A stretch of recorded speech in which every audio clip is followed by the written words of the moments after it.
इकडे लक्ष द्यायचं सर्वांनी. आपण कालच्या तासामध्ये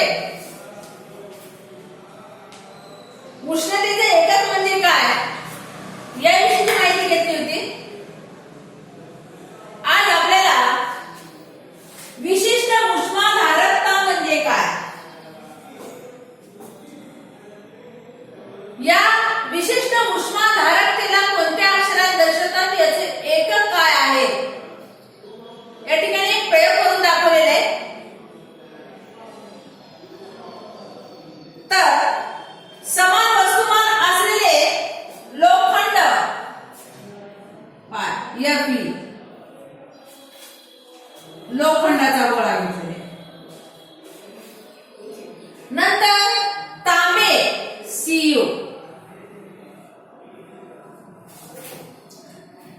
नंतर शिसे लेड Pb,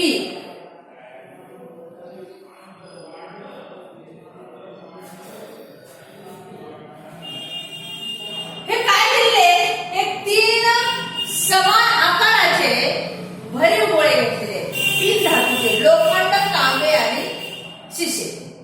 पण याच्यावरून आपल्याला विशिष्ट उष्माधारकता कशा पद्धतीनं म्हणजे कशा पद्धतीने याची माहिती स्पष्ट होते याची तुम्हाला माहिती सांगणार आहे.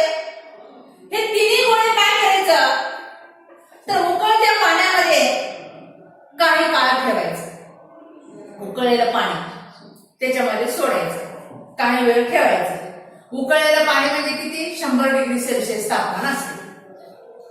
उकळलेल्या पाण्याचं 100 डिग्री सेल्सिअस तापमान असते. काही वेळानंतर काय करायचं त्या उकळलेल्या पाण्यातून हे तिन्ही गोळे जे आहेत ते काढायचे.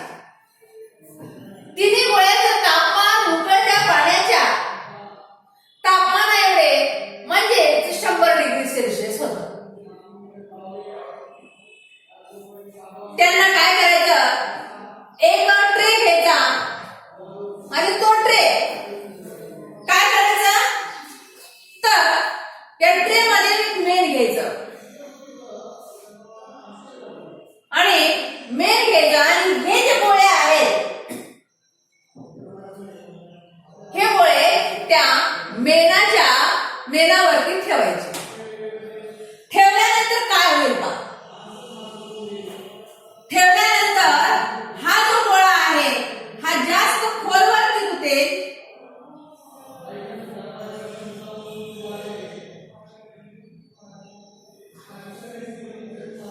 कशा पद्धतीने उठते हे पाहायचं. तिन्ही गोळे जे गोल आहेत हे गोल तिन्ही गोल आपल्याला काय करायचे ह्या मेणामध्ये ठेवायचे. जो गोळा जास्त उष्णता शोषून घेतो तो गोळा काय करतो मेणाला जास्त उष्णता देतो. म्हणजे जास्त उष्णता दिला की मेण जास्त प्रमाणात वितळतो.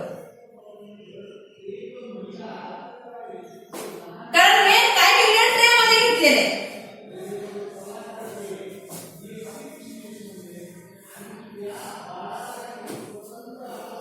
मेण ट्रे मध्ये घेतलेले. मग कशा पद्धतीनं हा जो भाग आहे आपल्याला स्पष्ट करता येतो.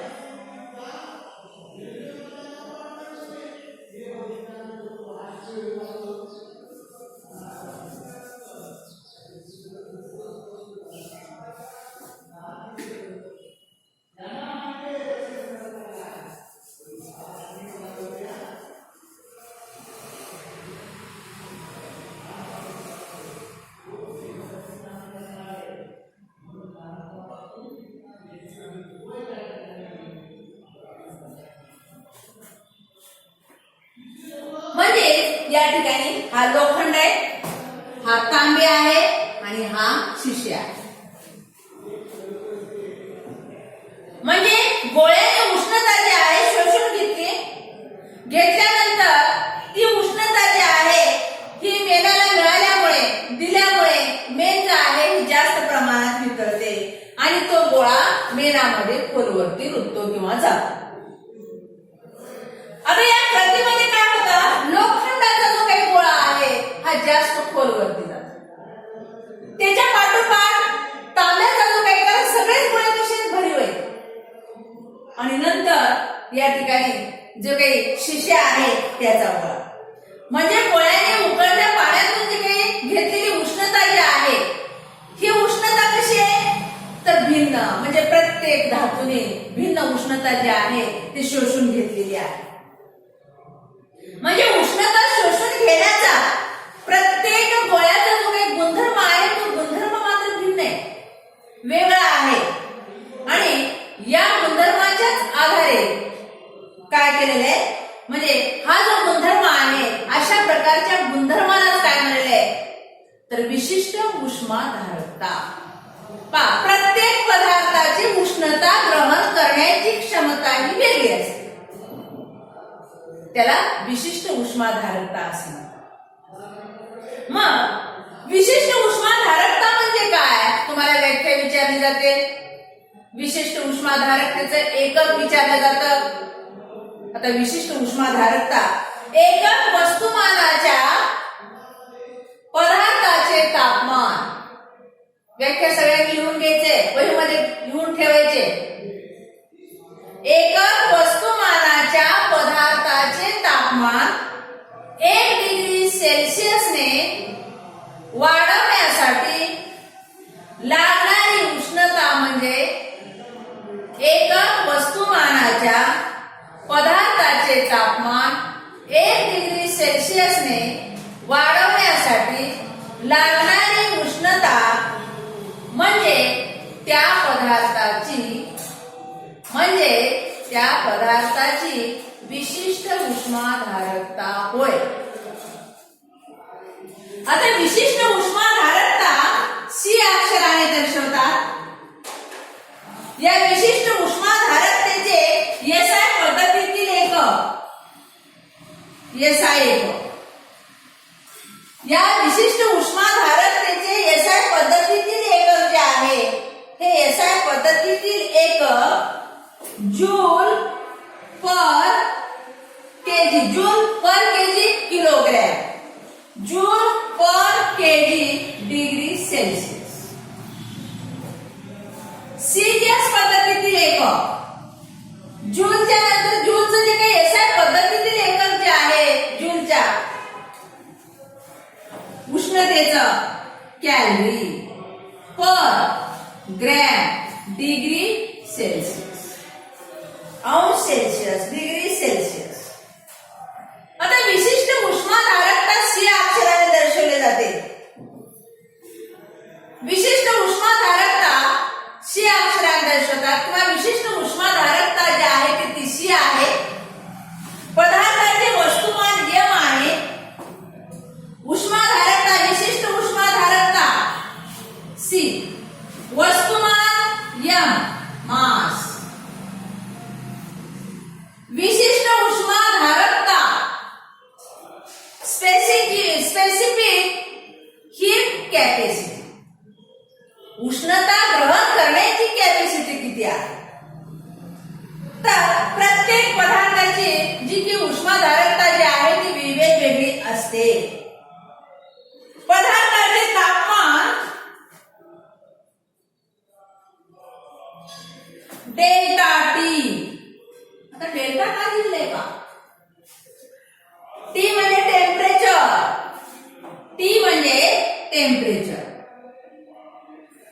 टी टेम्परेचर म्हणजे या ठिकाणी वाढवण्यासाठी जी काही शोषून घेतलेली उष्णता जी आहे सूत्र काढायचे आपल्याला. पदार्थाने शोषून घेतलेली उष्णता.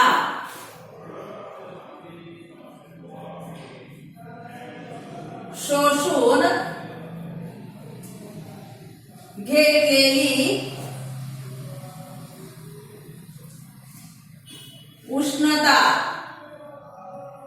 बरोबर शोषून घेतलेली ग्रहण केलेली आहे तर यम गुणिले सी गुणिले डेल्टा टी.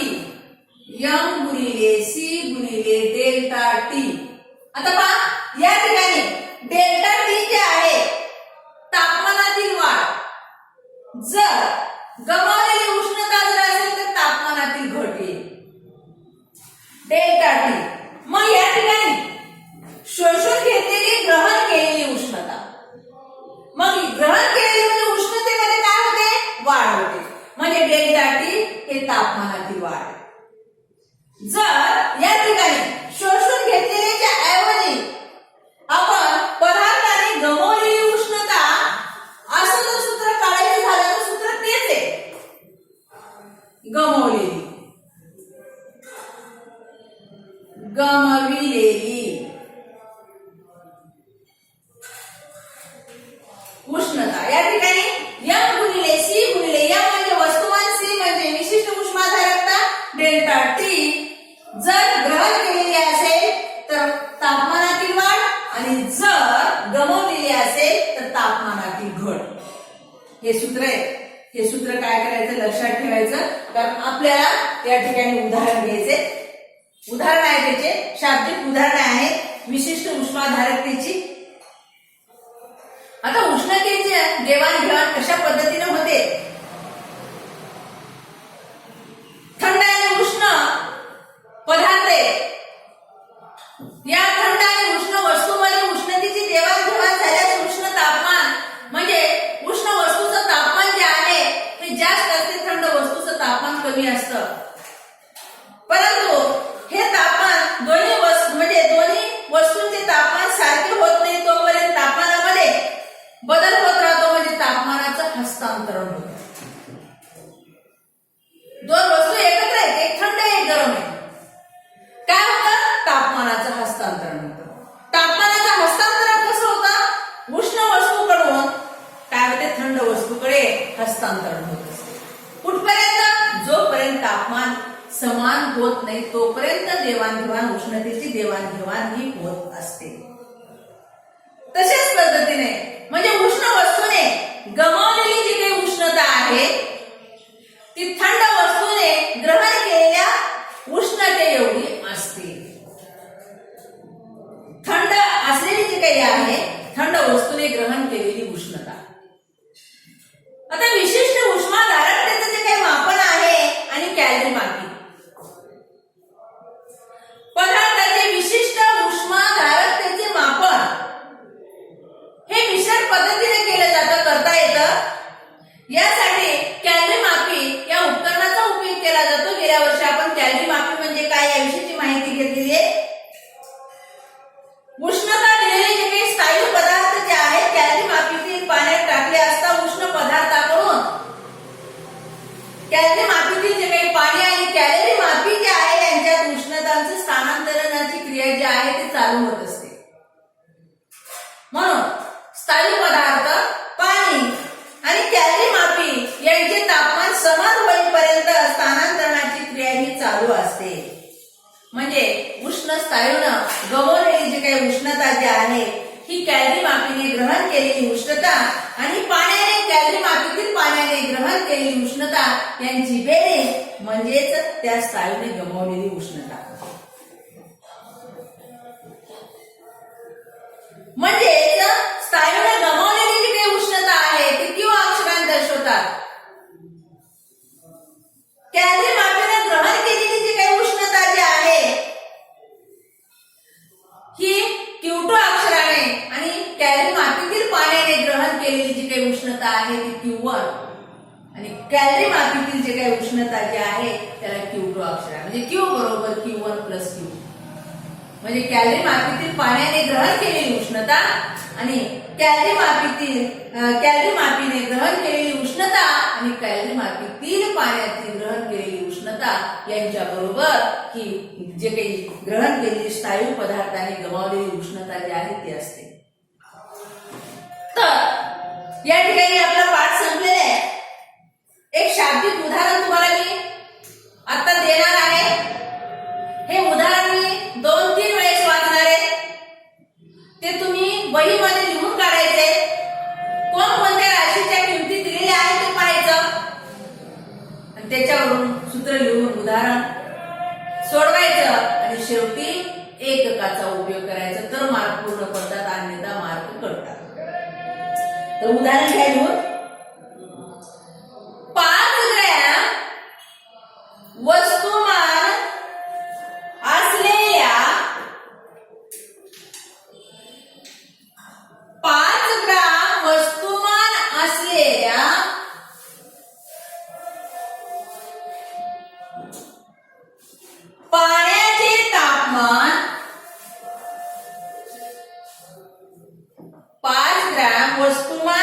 असलेल्या पाण्याचे तापमान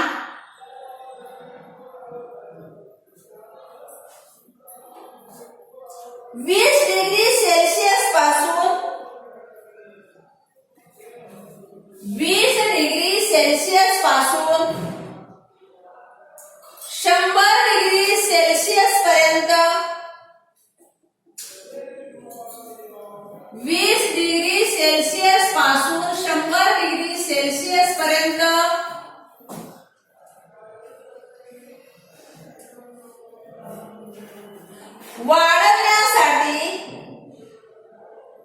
वाढवण्यासाठी किती उष्णता लागेल? आणखी एक वेळेस मी वाचते. 5 किलोग्रॅम वस्तुमान असलेल्या पाण्याचे तापमान 20 डिग्री सेल्सिअस पासून 100 डिग्री सेल्सिअस पर्यंत वाढवण्यासाठी किती उष्णता लागेल? आता दिलेली माहिती आपण अगोदर घ्यायची. किती वस्तुमान आहे? 5 ग्रॅम. वस्तुमानाला कोणत्या अक्षराने दर्शवतात? यम, मास. 5 किलोग्रॅम. सी या ठिकाणी विशिष्ट उष्माधारकता. विशिष्ट उष्माधारकता किती आहे? सी ची किंमत आहे 1 किलो कॅलरी पर केजी डिग्री सेल्सिअस.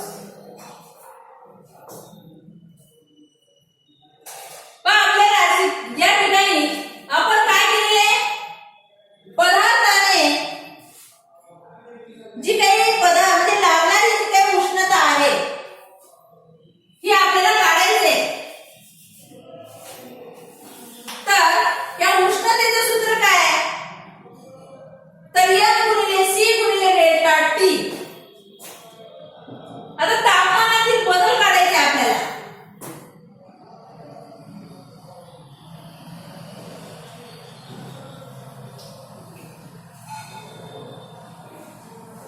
किती? 20 ते 100 डिग्री सेल्सिअस पर्यंत वाढवलं.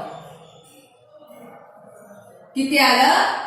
तर या ठिकाणी 80. कशाची किंमत आहे? डेल्टाची किंमत आहे. तापमानातील बदल डेल्टा टी किती? 80 डिग्री सेल्सिअस. काय काढायचे आपल्याला आता? द्यावी लागणारी उष्णता. द्यावी लागणारी उष्णता बरोबर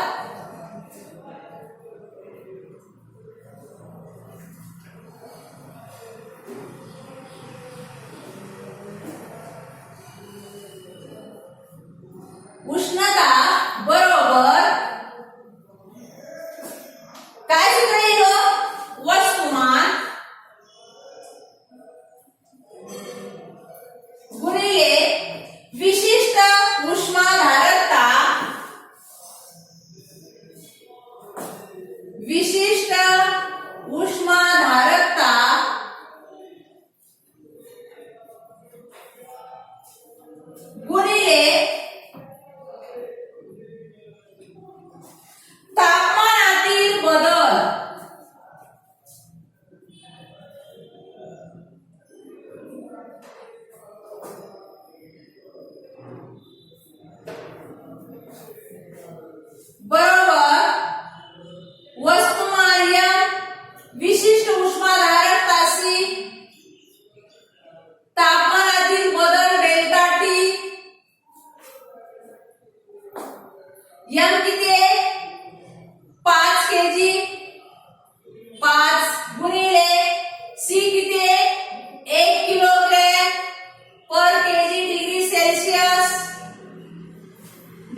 म्हणजे एसआय पद्धतीतील आहेत.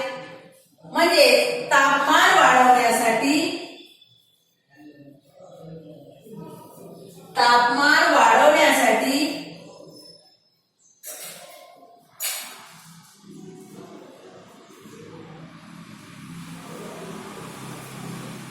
द्यावी लागणारी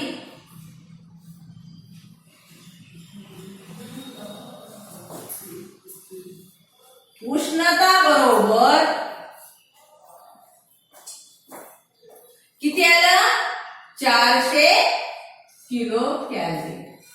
खूप सोपं आहे. फक्त कुठल्या राशीच्या किमती दिलेल्या आहेत ते मात्र तुम्हाला माहिती असणं आवश्यक आहे. पाठ संपलेले आहे.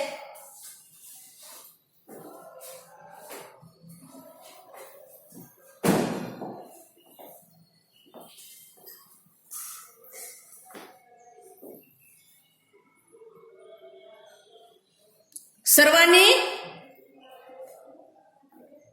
या पाठाची प्रश्न उत्तरं माझ्या ग्रुपवरती पाठवायचे, माझ्या नंबरवरती पाठवायचे.